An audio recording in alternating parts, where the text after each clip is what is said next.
আপনারা হয়তো অনেকেই চোখের কোনো সমস্যার জন্যে কোনো চক্ষু চিকিৎসকের কাছে আপনার চোখ পরীক্ষা করাতে গেছেন।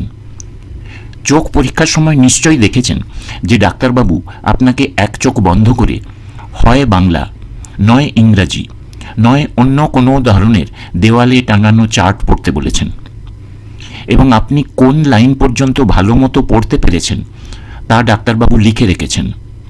হয় 6/6, নয় 6/9, নয় 6/36 ইত্যাদিভাবে। আপনি হয়তো ভেবেছেন যে এইগুলি কি, এইগুলির মানে কি, আমার চোখের দৃষ্টি ভালো না খারাপ, কিভাবে জানা যাবে, ইত্যাদি বিভিন্ন প্রশ্ন। এই সব প্রশ্নের উত্তর পেয়ে যাবেন এই ভিডিওতে। এই ভিডিওতে আপনি জানতে পারবেন চোখের দৃষ্টি কিভাবে পরীক্ষা করা হয়, এই অক্ষরগুলির মানে কি, আপনার চোখের দৃষ্টি ভালো না খারাপ, ইত্যাদি বিভিন্ন বিষয়। ভিডিওটি ভালোভাবে পুরোটা দেখলে ভবিষ্যতে এই বিষয়ে কোনো অসুবিধা হবে না। নমস্কার, আমার এই ইউটিউব চ্যানেলে আপনাদের স্বাগত জানাই।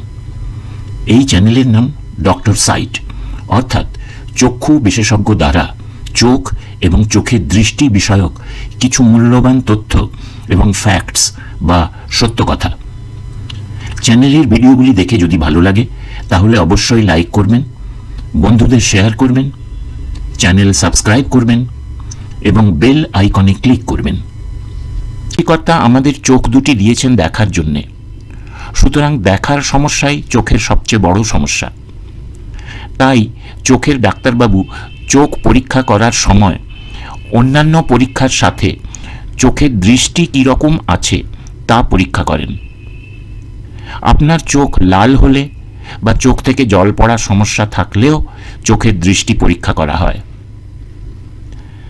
আমাদের চোখের দৃষ্টিকে ডাক্তারি ভাষায় ইংরাজিতে বলা হয় ভিজুয়াল অ্যাকুইটি, বা অনেক সময় সোজা বাংলা ভাষায় বলা হয় ভিশন বা চোখের দৃষ্টি।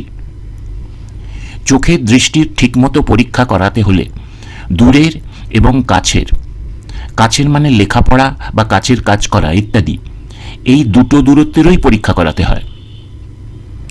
দূরের এবং কাছের দৃষ্টি। প্রথমে জানা যাক দূরের দৃষ্টি কিভাবে পরীক্ষা করা হয়।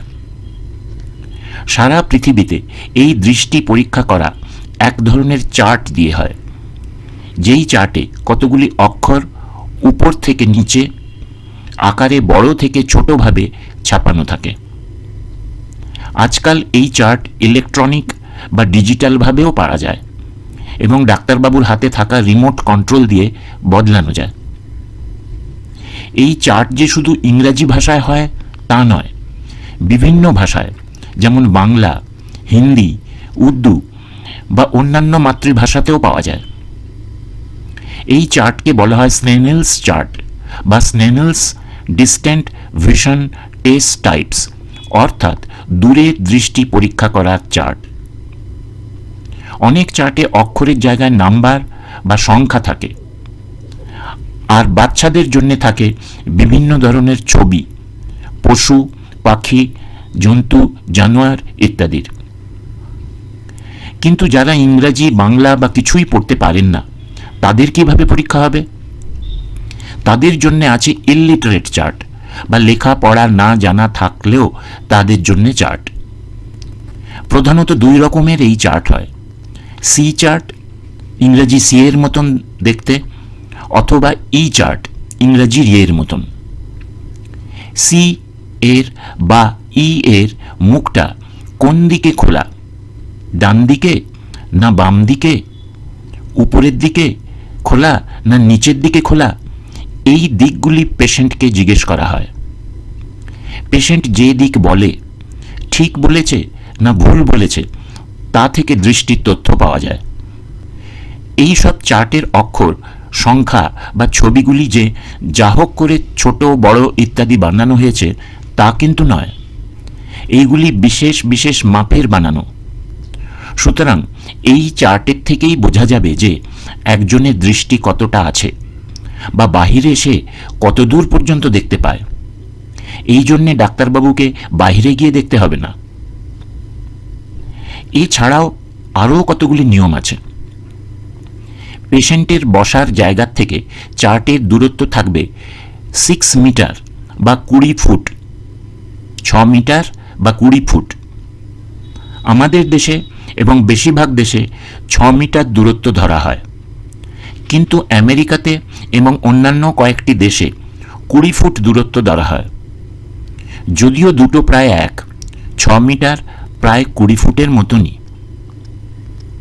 চার্টকে অন্ধকারে রাখা চলবে না, চার্টগুলি যেন পর্যাপ্ত পরিমাণ আলো দিয়ে আলোকিত করা থাকে, আর চার্টগুলি যতটা সম্ভব পেশেন্টের চোখের লেভেলে থাকা উচিত। দূরের এবং কাছের দুটো দৃষ্টি পরীক্ষা করার সময় প্রত্যেক চোখের আলাদা আলাদা পরীক্ষা করা হয়। এর জন্যে পরীক্ষা করার সময় এক চোখকে বন্ধ করতে বলা হয়। চক্ষু পরীক্ষক অক্লুডার দিয়ে এক চোখকে ঢেকে রাখেন, বা পেশেন্টের হাতে অক্লুডার দিয়ে এক চোখকে আড়াল করে রাখতে বলা হয়। হাত দিয়ে ঢেকে রাখার সময় 3টে জিনিস খেয়াল রাখতে হবে। 1, হাতের তালু সোজাভাবে রাখবেন না, একটু ব্যাঁকাভাবে, যেমন ছবিতে দেখানো হয়েছে।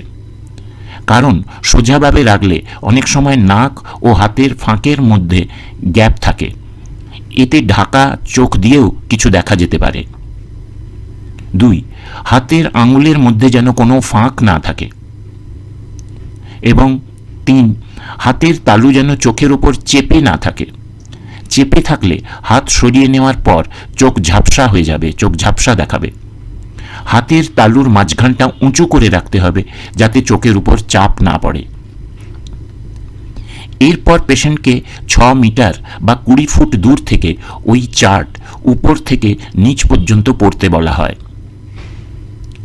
যে পেশেন্ট উপর থেকে পড়তে পড়তে একদম নিচের লাইনটা পর্যন্ত পড়ে নিতে পারে তার দৃষ্টি নর্মাল বা স্বাভাবিক। এই স্বাভাবিক দৃষ্টিকে ডাক্তারি ভাষায় বলা হয় 6/6। এই 6/6 এর মানে কি তা একটু পরে বলছি। কিন্তু কেউ যদি শেষ লাইনটা পড়তে পারছে না, তার উপরের লাইনটা পর্যন্ত পড়তে পারছে, তাহলে তার ভিশন স্বাভাবিকের থেকে একটু কম, একে বলা হয় 6/9। যে নিচের দুটো লাইনই পড়তে পারছে না, তার ভিশন আরও কম, একে বলা হয় 6/12। এই রকমভাবে এরপর 6/18, এরপর 6/24, এরপর 6/36।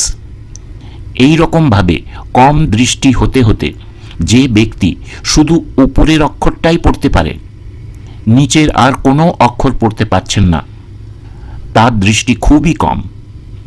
এই দৃষ্টিকে বলা হয় 6/60। এবার জানা যাক 6/60, 6/36, 6/24, 6/18, 6/12, 6/9 এবং 6/6 ইত্যাদির কি মানে। দৃষ্টির এই তথ্যগুলিতে দেখা যাচ্ছে যে এইগুলির প্রত্যেকটিতে দুটো করে সংখ্যা আছে, একটা নিউমারেটর বা উপরের সংখ্যা এবং আর একটা ডিনোমিনেটর বা নিচের সংখ্যা। উপরের সংখ্যা মানে পেশেন্টের থেকে চার্টের দূরত্ব, অর্থাৎ 6 মিটার মানে 6। আর নিচের সংখ্যাটা হলো যেই দূরত্বে একজন যার দৃষ্টি স্বাভাবিক বা নর্মাল আছে সে ওই অক্ষরগুলি পড়তে পারবে। সুতরাং 6/60 মানে একজনের দৃষ্টি এত কম যে যেই অক্ষর স্বাভাবিক বা ভালো দৃষ্টি যার আছে সে 60 মিটার দূরত্ব দেখতে পারবে, কিন্তু এই ব্যক্তি সেই অক্ষরটা মাত্র 6 মিটার দূর থেকে দেখতে পারে। ঠিক সেই রকমভাবে যার দৃষ্টি 6/36, এর মানে যার দৃষ্টি ভালো আছে সে 36 মিটার দূর থেকে এই অক্ষর দুটি দেখতে পারবে, কিন্তু পেশেন্ট মাত্র 6 মিটার দূর থেকে এই অক্ষর দুটি পড়তে পারে, কারণ তার দৃষ্টি কম। এই রকমভাবে 6/24, 6/18, 6/12, 6/9 ইত্যাদি। 6/6 মানে যে অক্ষরগুলি স্বাভাবিক বা নর্মাল চোখ দিয়ে 6 মিটার দূর থেকে পড়তে পারা উচিত, কোনো ব্যক্তি সেই অক্ষরগুলি 6 মিটার দূর থেকেই পড়তে পারছে। এর মানে এই ব্যক্তির দৃষ্টি স্বাভাবিক আছে বা খুব ভালো আছে। আশা করি এবার আপনারা বুঝতে পেরেছেন 6/9, 6/12 ইত্যাদি সংখ্যাগুলির মানে কি, এবং সেই অনুযায়ী কার দৃষ্টি ভালো আছে এবং কার দৃষ্টি খারাপ আছে ইত্যাদি বুঝতে পেরেছেন। এক চোখের দৃষ্টি মাপা হয়ে যাওয়ার পর আড়াল করা এই চোখটা খুলে দেওয়া হয় এবং অন্য চোখ একইভাবে বন্ধ করা হয়। এরপর দূরের দৃষ্টি একইভাবে পরীক্ষা করা হয়। এইভাবে দুই চোখের দৃষ্টি কেমন আছে তা জানা যায়। কিন্তু সমস্যা হচ্ছে এই যে পরীক্ষা করার জন্যে 6 মিটার বা 20 ফুট মিনিমাম দূরত্ব থাকা ঘরের প্রয়োজন। কিন্তু সব জায়গায় তো এত বড় ঘর থাকে না, সুতরাং কামরা ছোট হলে কি করা যেতে পারে? যদি 10 ফুটের বা 3 মিটারের ঘর থাকে তাহলে মিরর বা আয়না লাগিয়ে এই সব ক্ষেত্রে কাজ করা হয়, অথবা 6 মিটার চার্টের পরিবর্তে 3 মিটারের চার্ট লাগানো হয়। এই চার্টের অক্ষরগুলি অপেক্ষাকৃত ছোট আকারের হয়। পুরো সাইজের চার্ট ব্যবহার করার সময় আয়নাটা পেশেন্টের থেকে 3 মিটার দূরে টাঙানো হয় এবং উল্টো লেখা অক্ষরওয়ালা চার্ট ব্যবহার করা হয়। আমরা জানি যে কোনো জিনিস আয়নার সামনে যত দূরে আছে, আয়নাতে ওই জিনিসটাকে ঠিক তত দূরেই আয়নার পিছনে দেখা যায়। সুতরাং পেশেন্টের মাথার উপর চার্ট টাঙানো থাকবে এবং উল্টো অক্ষর দেখালে সেটা আয়নাতে সোজা হয়ে দেখাবে এবং 3 মিটারের জায়গায় 6 মিটার দূরে দেখাবে। এইভাবে ছোট কামরায় দৃষ্টি মাপা হয়। তবে একটা ইংরাজি চার্ট আছে যেটাতে অক্ষরগুলি সোজা দিকেও যা দেখাবে, আয়নাতে উল্টো দেখালে একই দেখাবে। সেই চার্টটা হলো এইটা। চার্টটা ভালো করে লক্ষ্য করুন। দূরের দৃষ্টি পরীক্ষা করার পর কাছের দৃষ্টি পরীক্ষা করা হয়। এর জন্য প্রধানত 2 রকমের চার্ট আছে। এক প্রকারকে বলা হয় ইংরাজির এন টাইপ চার্ট, আর অন্যকে বলা হয় জিগার্স চার্ট। দুটো প্রায় একই রকমের। একটা ছোট বইতে বিভিন্ন ভাষায় লেখা কতগুলি প্যারাগ্রাফ বা অনুচ্ছেদ থাকে। এই অনুচ্ছেদগুলি উপরে ছোট থেকে আস্তে আস্তে বড় আকারে হয়। এই লেখাগুলি পেশেন্টকে 25 to 33 সেন্টিমিটার দূরে পড়তে বলা হয়। পেশেন্ট যদি সবচেয়ে উপরের অনুচ্ছেদটি খালি চোখে ভালোভাবে পড়তে পারে তাহলে তার কাছের দৃষ্টি ভালোই আছে ধরা হয়। যে প্যারাগ্রাফটা পেশেন্ট পড়তে পারে সেই অনুযায়ী তার কাছের দৃষ্টি লেখা হয়, যেমন N5, N6 ইত্যাদি, অথবা জিগার্স চার্ট ব্যবহার করলে J1 থেকে J7 পর্যন্ত। যে পেশেন্ট লেখাপড়া জানেন না তাদের দূরের সি চার্ট অথবা ই চার্টের মতো কাছের সি চার্ট অথবা ই চার্ট দেখানো হয়। নিয়ম অনুযায়ী খালি চোখে এবং যিনি চশমা পরেন তাকে চশমা লাগিয়ে দুইভাবেই চোখের দৃষ্টি পরীক্ষা করা হয়। আশা করি আপনারা বুঝতে পেরেছেন কিভাবে চোখের দৃষ্টি পরীক্ষা করা হয়। আপনাদের সকলকে ধন্যবাদ জানাই। ভিডিওটি যদি ভালো লাগে তাহলে অবশ্যই লাইক করবেন, বন্ধুদের শেয়ার করবেন, চ্যানেল সাবস্ক্রাইব করবেন এবং বেল আইকনে ক্লিক করবেন যাতে ভবিষ্যতের আপলোডগুলির খবর আপনার কাছে ঠিকমতো পৌঁছে যায়। যদি কোনো জায়গায় বুঝতে অসুবিধে হয় বা বিশেষ কিছু জানার আগ্রহ থাকে বা আমার দিক থেকে কিভাবে উন্নতি করা যায় এই বিষয়ে কিছু জানাতে চান তাহলে কমেন্টে লিখে জানাবেন। ভালো থাকবেন। নমস্কার।